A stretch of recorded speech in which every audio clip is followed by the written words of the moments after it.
अस्सलाम वालेकुम स्टूडेंट्स, क्या हाल है। उम्मीद है आप लोग खैरियत से होगे। आज हमें इसी लेक्चर को कंटिन्यू करना है और उसके अंदर जैसे आपको मालूम हमने रिडॉक्स रिएक्शन और तमाम तर चीज़ों को हमने अच्छे से कवर अप कर लिया था। हमने बैलेंस इक्वेशन भी सीखी थी और कुछ स्टेप्स आपको दिए थे जो आपने खुद कवर अप करने थे। आज हम कुछ मज़ीद टॉपिक्स पढ़ने जा रहे हैं और डिफरेंसेस देखेंगे कि क्या फ़र्क होता है इनमें और इनको पढ़ना क्यों ज़रूरी है। वैसे तो बहुत ही आसान है, अगर आपने पुराने लेक्चर्स देख लिए तो आपको आसानी से समझ में आ जाएगा। एक है हमारे पास इलेक्ट्रॉनिक सेल होते हैं और एक होते हैं गैल्वानिक सेल। पहले हम इलेक्ट्रॉनिक सेल पढ़ेंगे, फिर हम गैल्वानिक भी पढ़ेंगे भाई। इलेक्ट्रॉनिक इलेक्ट्रॉनिक है या मैं देख लेता हूँ एक मिनट। इलेक्ट्रोलाइटिक है, सही है। इलेक्ट्रोलाइटिक सेल होते हैं भाई, दूसरे गैल्वानिक होते हैं। ठीक है, इलेक्ट्रोइक सेल क्या कहते हैं भाई?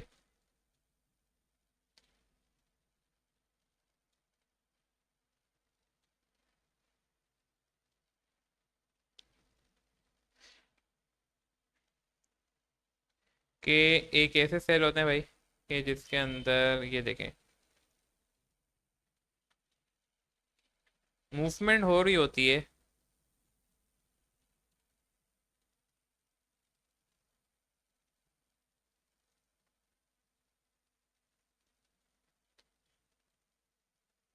मूवमेंट माइंड्स आपने एक्सरे सब पढ़ा हुआ है, तभी इतनी कोई मुश्किल नहीं होगी। आपने एटॉमिक स्ट्रक्चर के अंदर बहुत सारी चीज़ें पढ़ी होंगी।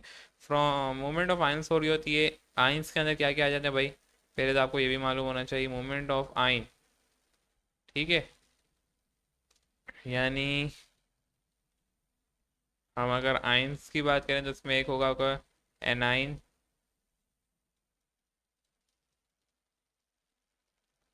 दूसरा होगा कैटाइन। ठीक हो गया, कैटाइन और एनाइन है आपके पास, सही हो गया। अब इसके अंदर क्या होगा कि मूवमेंट आयंस होगी, कैटायन है, और आयंस की फ्रॉम कहाँ से? फ्रॉम एनोड टू कैथोड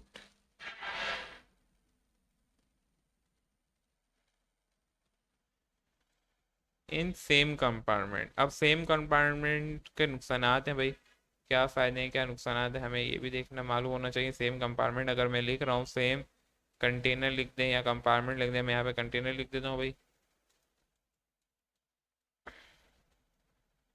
कि यानी जो दोनों इलेक्ट्रोड होंगे हमारे पास, अगर मैं यहाँ पे इसकी डायग्राम आपको बना के दिखाऊँ, सपोज करते हैं कि मेरे पास एक कंटेनर है जिसके अंदर ये देखें, ये कंटेनर है भाई। अब इसके अंदर एक डाला हुआ है मेरे पास एनाइन का भाई इलेक्ट्रोड, और साथ में एक डाला हुआ है कैथोड का इलेक्ट्रोड, यानी कैटाइन इलेक्ट्रोड जिसे हम कहते हैं। यानी यहाँ पे जो हमारे पास जो होना है, यानी ये हमारे पास होगा कैथोड,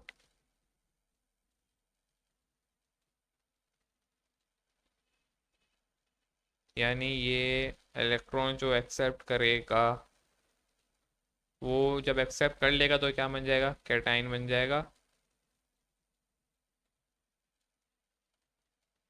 इसके पास जो चार्ज आ जाएगा वो आपको मालूम है कि नेगेटिव आएगा, यहाँ से निकलेगा तो ये क्या करेगा? पॉजिटिव होगा। ये आपके पास नेगेटिव होगा। इसके अलावा ये हमारे पास है एनोड यानी एनाइन की प्रॉपर्टी रखते हैं।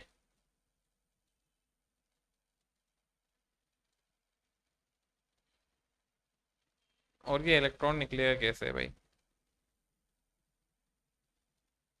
ये इसके साथ एक छूट गई। ठीक है, अब यहाँ से इलेक्ट्रॉन निकलेंगे भाई इस तरीके से करते करते।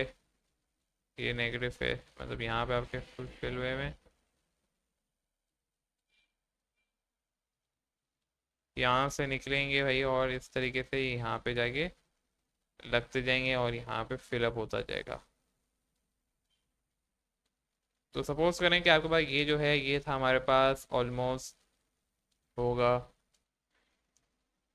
सी एल, सही है, ये हमारे पास सी एल है और ये हमारे पास सी ए है, जिसे हम कैल्शियम कहते हैं, सही है। ये डोनेट करेगा और ये एक्सेप्ट करेगा, कैसे होगा भाई, ये देख लेते हैं। मेरे पास एक 2Cl है और ये नेगेटिव है, इसके बाद प्रॉपर्टी ये कि ये दो डोनेट कर सकता है। तो ये खुद क्या करेगा, पॉजिटिव हो जाना चाह रहा था तो इसने दो डोनेट किए होंगे, ये Cl2 हो जाएगा और यहाँ से ये 2E निकाल देगा। ये 2E कैल्शियम था हमारे पास, कैल्शियम के पास तादाद थी कि वो दो को एक्सेप्ट कर ले, सही है ना। तो इसने भी बिल्कुल ऐसा ही किया कि भाई दो इलेक्ट्रॉन आए और इसने इस तरीके से क्या किया, एक्सेप्ट किया, तो ये हमारे पास Ca बन गया। तो इसे हम कहते हैं कि भाई ये हमारे पास क्या है, इलेक्ट्रॉनिक सेल्स होते हैं जो कि एक ही कंपार्टमेंट में होते हैं। और एक कंपार्टमेंट में क्यों होते हैं और उसके नुकसान क्या हैं भाई, देखें शुरू शुरू में तो ये सही चल रहा था। अच्छा, ये हो गई आपके पास ऑक्सीडेशन, जाहिर सी बात है पहले ऑक्साइड होगा तभी तो निकलेगा, और ये हो गया हमारा रिडक्शन। और इन दोनों को क्या कहते हैं भाई, सिमेल्टेनियसली हुए हैं, तो इससे हम कहेंगे भाई ये हमारे पास क्यों से हो गए, रिडॉक्स। रिडॉक्स क्या होते हैं भाई, हम पहले लेक्चर में डिस्कस कर चुके हैं। अब इसके आ जाते हैं नुकसान या फ़वाइद के ऊपर। अगर बात करें कि भाई इसके नुकसान और फ़वाइद क्या हैं, तो इसका जो नुकसान है भाई कि इसमें मिक्सिंग ऑफ सोल्यूशन हो सकती है, ठीक है।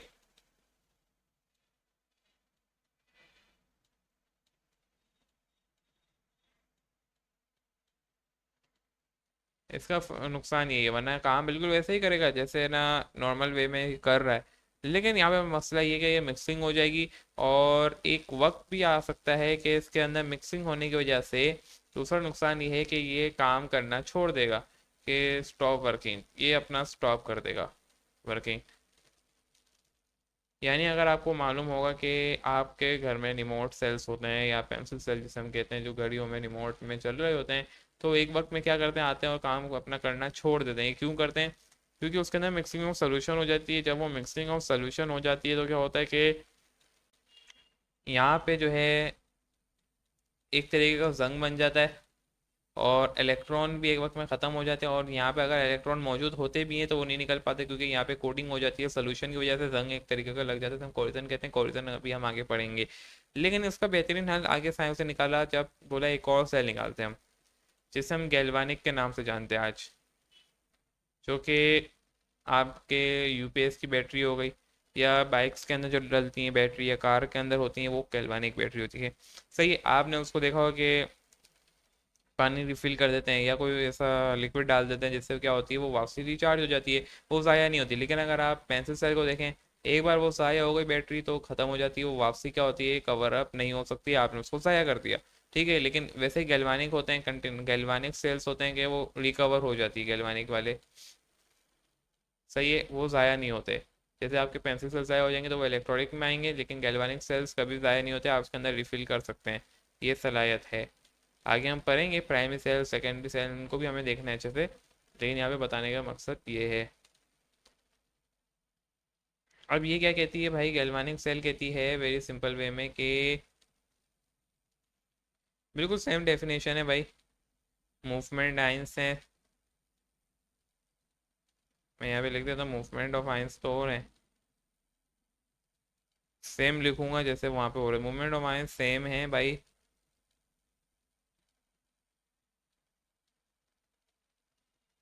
एस, तो ये मूवमेंट ऑफ आइन से मूवमेंट आइन से same S इलेक्ट्रोइक cell,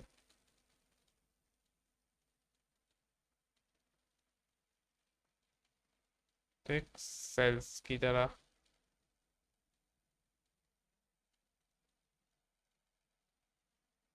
but difference कहाँ पे आ जाता है, but occur in separate compartments, के सेपरेट कंपार्टमेंट्स होते हैं या सेपरेट इन सेपरेट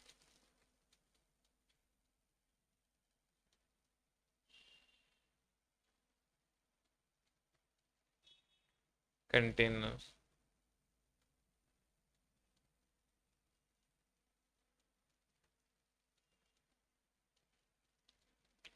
अब इसकी मिसाल किस तरीके से भाई, दो कंटेनर्स होंगे, अच्छा, with salt bridge is present,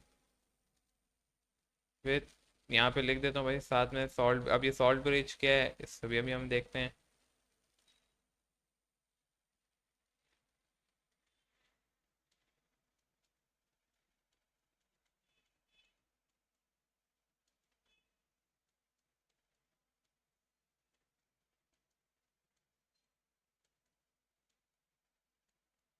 ठीक हो गया। अब मैंने आपको बताया था कि सॉल्ट ब्रिज का, वैसे मैं कंटेनर बनाने से पहले हम सॉल्ट ब्रिज को भी पूरा कर देते हैं भाई। सॉल्ट ब्रिज है क्या? ये एक जेली लाइक, ये एक ट्यूब होती है। ठीक है, ये एक ट्यूब है जिसके अंदर, अब ये कैसे होती है ट्यूब अभी हम आपको दिखाएंगे डायग्राम के जरिए और समझाएंगे बाकायदा। लेकिन ये ट्यूब होती है, आपको मालूम हो कि हम क्या क्या पढ़ रहे हैं। इसमें एक ट्यूब होगी जिसके अंदर क्या होगा, कोई जेली लाइक सब्सटेंस होंगे।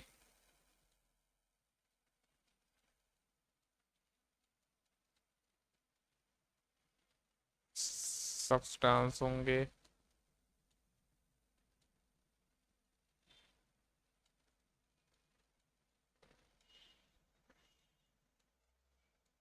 अगर बात करें तो कौन से भाई, आप देख लें कि KCl। ठीक हो गया। अब इसकी फवाइद क्या है, मतलब ये क्यों हम डाल दें, ताकि जो आपका मिक्सचर है, जो इलेक्ट्रॉनिक सेल्स है, वो वाली कहानी ना हो सके, मिक्स ना हो सके, सॉल्यूशन मिक्सिंग ऑफ सॉल्यूशन नहीं हो। मिक्सिंग तभी हम इसको रिफिल कर सकते हैं, रिचार्ज हो जाती है आराम से। मिक्सिंग ऑफ कौन से भाई, मेरे को सोल्यूशन ना हो। अब इसके ऊपर मैंने बोला, हमने ना कोई यूपीएस की में दी थी, जो गाड़ियों के अंदर डलते हैं वो रिफ़िल हो जाती है। सही, ये सारे रिफ़िल हो जाते हैं आराम से। सही हो गया। इसी तरीके से आपकी मोबाइल की बैटरीज हो गई, सेल फोन की जो बैटरी होती है वो भी क्या होती है, चार्ज हो जाती है। एक बार आपकी चार्जिंग ख़त्म हुई, वापसी आपने उसको क्या किया, चार्ज कर लिया, तो ये गैल्वेनिक सेल्स होते हैं जिनके अंदर ये प्रॉपर्टी थी। बाकायदा इसके अंदर आगे हमें मजीद टाइप से पढ़नी है, प्राइमरी क्या होती है, सेकेंडरी क्या होती है, इन्हें भी हमें देखना है। ठीक हो गया। अब तो आपने देखा होगा कि जो कार्स होती है रिमोट कंट्रोल वाली, उसके अंदर भी इस तरह की बैटरीज डल रही होती हैं जो कि रिचार्ज हो जाती हैं। लेकिन एक वक्त आता है कि वो ख़त्म हो जाती हैं, वो काम करना छोड़ देती हैं। तो उनकी जो है बिल्ट इन क्वालिटी आप देख लें, या क्वालिटी वैसी नहीं होती जैसे आपको एक बैटरी की जो बैटरी की जो चार्जिंग है वो दे रही होती है, एक लॉन्ग टाइम हो जाता है, वैसा आपको नहीं मिलता। तो हम आगे देखेंगे उसके ऊपर क्या वजूहत होती हैं और सारी चीज़ें हमें डिटेल में देखनी है। अब मिसाल के तौर पे कि आपके पास दो कंपार्टमेंट है भाई। एक कंपार्टमेंट ये रहा, ठीक है। दूसरा कंपार्टमेंट में ये रहा आपका, सही है, यानी दो कंटेनर है आपके पास में टोटल।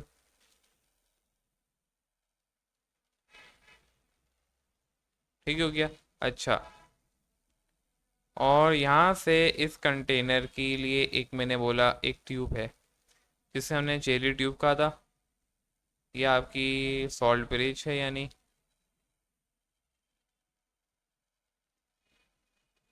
इसी तरीके से यहाँ पे एक आ गया आपके पास, ये देखें, एक हो गया आपके पास, यहाँ पे होगा कैथोड। सही है, वही सारी कहानी है, बस हमने क्या किया, दोनों को इलेक्ट्रोड्स को हमने क्या सेपरेट रखा हुआ है, अलग अलग कंपार्टमेंट डाला हुआ है। और यहाँ पे हमारे पास जो है ये कैथोड है भाई हमारे पास, किसका होगा, ये ले लो आप, इसको ले लो Cu का। सही हो गया, यानी ये होगा हमारा पॉजिटिव और इलेक्ट्रॉन को एक्सेप्ट करेगा। और साथ में क्या होगा कि नेगेटिव चार्ज गेन होगी, यानी कैटाइनेशन, कैटाइन्स आएंगे यहाँ पे। ठीक हो गया, ये कैटाइन की प्रॉपर्टी अवेल करेगा। दूसरी तरफ है हमारे पास, सिंपल वे में है हमारे पास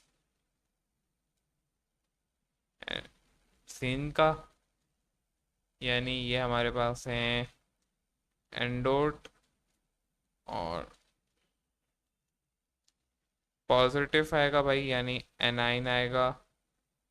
एनाइन यानी इलेक्ट्रॉन लॉस होगा, C-,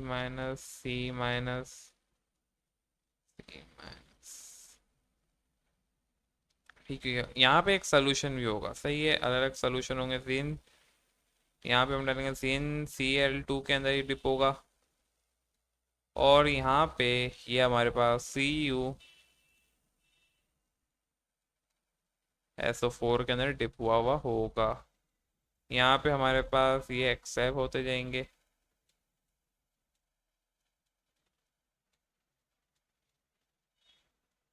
और यहाँ से अब देखें होगा ये वेरी सिंपल वे में कि होना क्या है कि यहाँ से हमारे इलेक्ट्रॉन का निकलना, यानी इलेक्ट्रॉन का जो रद्द हमारे वो शुरू होगा, यहाँ से निकलेगा इलेक्ट्रॉन्स।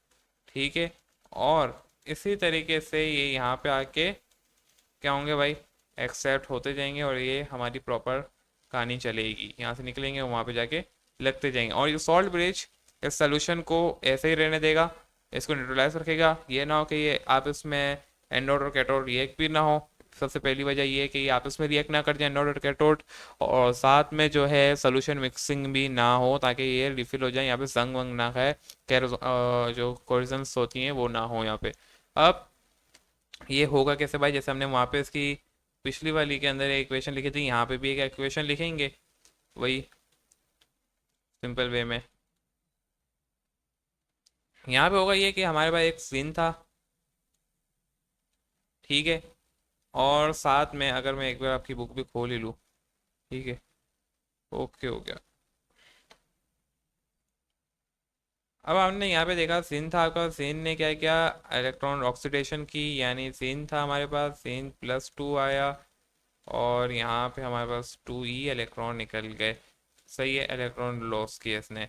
और यहाँ पे आपकी क्या हो गई, ऑक्सीडेशन। दूसरा हमारे पास था Cu। सही है, इसने क्या किया भाई, इसके पास था 2 इलेक्ट्रॉन गेन करने की जगह, ठीक है, इसने किए हैं गेन। सही है। और जब गेन किए तो हम आपके पास ये Cu-2 के लें। अच्छा, -2 इन्होंने कैसे लिखा है भाई, हाँ ऐसे ही, माइनस नहीं लगाए, आपकी मर्जी, लगाएं तो लगाएं, ना लगाना है तो ना लगाएं। इन्होंने नहीं लगाया, मैं भी नहीं लगाता, वरना -2 की चार्ज आ जाता है। इन्होंने इसलिए नहीं लगाया कि अभी आपने पीरियोडिक टेबल पढ़ा नहीं है, मुझे मालूम है। चलें, कुछ तो इन्होंने किया है, वरना पूरी इसकी जो होती है हमारे पास एक डिटेलिंग होती है। तो यहाँ पे हमारे पास आ गया रिडक्शन, ये भी हो गया।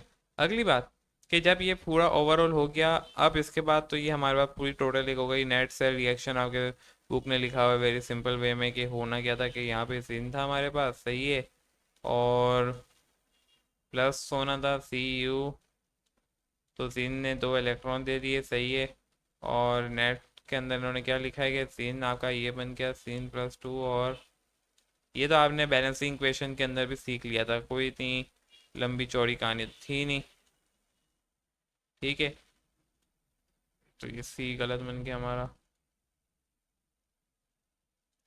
ठीक हो गया, बिल्कुल वैसे ही हमने करा है, यहाँ पे कोई इतनी लंबी चौड़ी दास्तान नहीं लिखी। इसके अलावा हमारे पास ये इक्वेशन लिखनी कैसे होती है, ये तो आपने कर दिया एक बैलेंस इक्वेशन, सेन आपने लिखना है, सही है। मतलब ये आपने ये देखें यहाँ पे क्या लिखा हुआ है, सेन हुआ, फिर जो है हमारे प्रॉपर ये हो गई आपकी ऑक्सीडेशन सॉल्ट ब्रिज, जो डबल साइन है सॉल्ट ब्रिज की होती है भाई। सही है, जिन आया, सिन के बाद क्या होना है यहाँ पे, यानी जिन ने ऑक्साइड किया या साइन ऑक्सीडेशन की थी।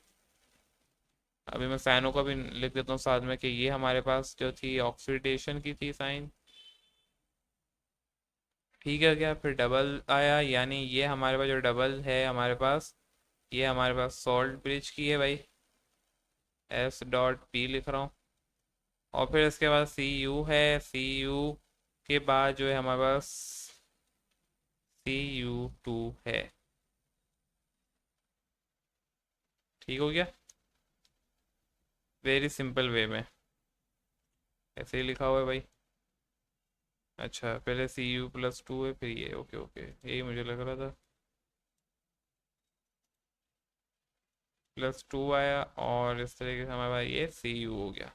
तो ये था हमारे पास ओवरऑल, किसे कहते हैं भाई, इसे हम कहते हैं सिंपल वे में आपके गैल्वेनिक सेल। अगली दो और बातें करनी है, फिर लेक्चर को एंड करेंगे भाई। यहाँ पे अगली बात ये आती है कि what is cell potential.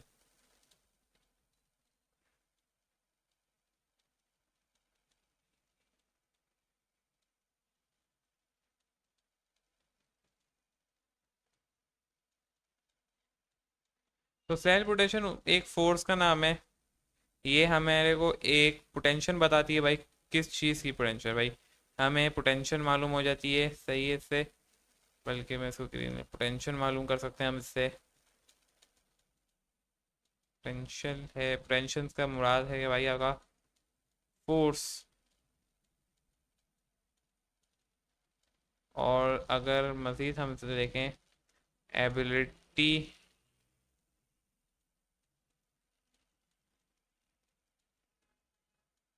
To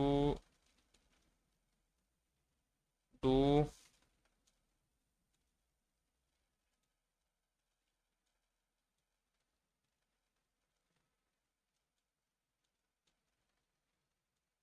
oxidation and reduction के कितने ये इलेक्ट्रॉन लॉस कर सकता है और ये कितने एक्सेप्ट कर सकता है, वेरी सिंपल वे में ये होता है। इसका मतलब ये होता है, और आपकी बुक ने यहाँ पे वेरी सिंपल वे में डेफिनेशन लिख दी है। अगली चीज़ आती है हाइड्रोजन पोटेंशियल के। एक होता है हाइड्रोजन पोटेंशियल भी हमारे पास, हाइड्रोजन इलेक्ट्रोड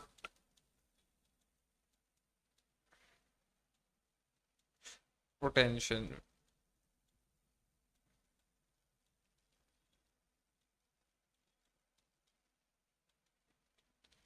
के, ये एक स्टैंडर्ड पोटेंशियल होती है, सही है। ये क्या होती है, एक स्टैंडर्ड होती है पोटेंशियल।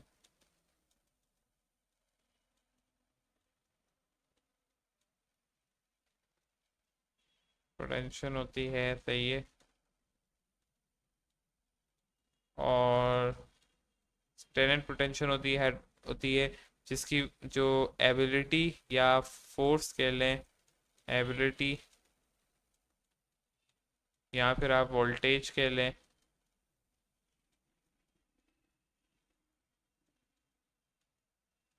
वो ज़ीरो होता है। तो इससे हम जो है रिडक्शन और पोटेंशियल की एबिलिटी निकाल सकते हैं कि कितनी किसकी है। तो ये सिंपल कहानी यहाँ पे लिखी हुई है, ठीक है। यहाँ पे बताया हुआ है कि क्यों ज़ीरो होती है, ये भी आपको यहाँ पे दिखाया हुआ है। यहाँ पे इन्होंने फार्मूला लिख दिया है कि E dot cell cathode minus N dot, तो यहाँ पे तरह हिसाब की आ जाती है। अब यहाँ पे इन्होंने इसका निकाल के दिखाया है, यानी जिन का और हाइड्रोजन के साथ। सही है, कैसे निकाला है भाई, कि आपके पास यहाँ पे देखें एक जिन है, सही है। और इन्होंने क्या किया है, अब क्या किया है कि चार कंपार्टमेंट लिए, टोटल ओवरऑल चार है इनके पास, सही है। अब चार लिए हैं, सही है। इन्होंने क्या रखा है, एक जगह हाइड्रोजन और जिन को रखा है, फिर जो कॉपर और साथ में हाइड्रोजन को रखा है। सिंपल वे में इन्होंने क्या किया, इन्होंने निकाली 0.76 थी जो थी हमारे पास, निकली थी इसकी क्या बोलते हैं, एक मिनट, जिन की, सही है। हमें जिन की निकालनी है, सही है। अब हमें मालूम था कि 0.5 सेल है, क्या है हमारा वोल्टेज है, सही है। हमने इतना वोल्टेज दिया हुआ है, इतने वोल्टेज भी साथ में हमें देना होता है ना, वोल्टेज देंगे तब जाके तो ये प्रोसेस स्टार्ट होगा। तो वोल्टेज हमने दिया हुआ है 0.76 का। इससे क्या हुआ कि कैथोड की क्या थी 0.0, हाइड्रोजन की 0 थी, जिन की हमें चाहिए थी, तो हमें क्या बना 0.76 जो हमने किसकी निकाल ली है, जिन की निकाली। इसी तरीके से हमने कॉपर की निकालनी होती है। आपने 0.3 का वोल्टेज दिया है कॉपर के अंदर, जब आपने 0.3 का वोल्टेज का कॉपर का वोल्टेज दिया कॉपर को, तो आपको मालूम हो जाएगा कि 0.3 क्या होगी भाई, किसी भी कॉपर की होगी, क्योंकि हाइड्रोजन क्या होती है, जीरो होती है। तो ये इलेक्ट्रोकेमिकल सीरीज भी आपकी बुक ने यहाँ पे लिखी हुई है कि कौन ऑक्साइड करेगा, कितनी स्पीड से कर सकता है, और हमें इनको कितना वोल्टेज देंगे, उसके बाद क्या प्रॉपर्टी होंगी। यहाँ पे आप देख सकते हैं बाकायदा रिडक्शन करके दिखाइए कि अगर आप increase strength of reducing agent होगी, और यहाँ से इंक्रीज ऑफ ऑक्साइडिंग एजेंट, जितना नीचे जाएंगे उतनी ऑक्साइडिंग एजेंट की प्रॉपर्टी इंक्रीज होती जाएगी, उतना ही ज़्यादा ऑक्साइड करेगा, जितना ऊपर जाएंगे उतनी ज़्यादा रिड्यूसिंग एजेंट की प्रॉपर्टी इंक्रीज हो, रिड्यूस करता जाएगा। और आपको ये भी मालूम है कि ऑक्साइड और रिड्यूसिंग के अंदर क्या फ़र्क होता है, जितना आप नीचे जाएंगे फिर उतने ज़्यादा इलेक्ट्रॉन लॉस करना शुरू कर देगा। और जितना आप ऊपर जाएंगे तो फिर ऊपर अगर यहाँ से जो आप बैक की तरफ जाएंगे, यानी फिर से टॉप की तरफ जाएंगे, back to bottom to top, तो वहाँ पे क्या होना है आपका, इंक्रीज होगा या डिक्रीज होगा, आप खुद बताओ भाई, जल्दी बताओ क्या होना है भाई। रिड्यूसिंग एजेंट क्या होगी, इंक्रीज हो जाएगी, और ऑक्साइडिंग एजेंट डिक्रीज हो जाएगी। और अगर नीचे आएंगे तो आपके पास ऑक्साइडिंग एजेंट यानी ऑक्सीडेशन इंक्रीज हो रही होगी, और रिड्यूसिंग एजेंट डिक्रीज हो रही होगी। तो यहाँ पे इन्होंने वेरी सिंपल वे में यहाँ पे लिखी हुई है, आपने इनको अच्छे से याद कर लेना है भाई सीरीज को, तो थोड़ा आपके लिए फायदेमंद हो जाएगा, आपके एमसीक्यूज बहुत अच्छा यहाँ से निकल सकते हैं। लास्ट लेक्चर होगा हमारा, कोशिश यही होगी लास्ट लेक्चर के अंदर हम सारी चीज़ें कवर अप कर लें, वो होगा हमारी बैटरीज। और बैटरीज बहुत ही आसान है, तो बैटरीज को करेंगे। आज के लिए इतना ही, टिल देन अल्लाह हाफिज़।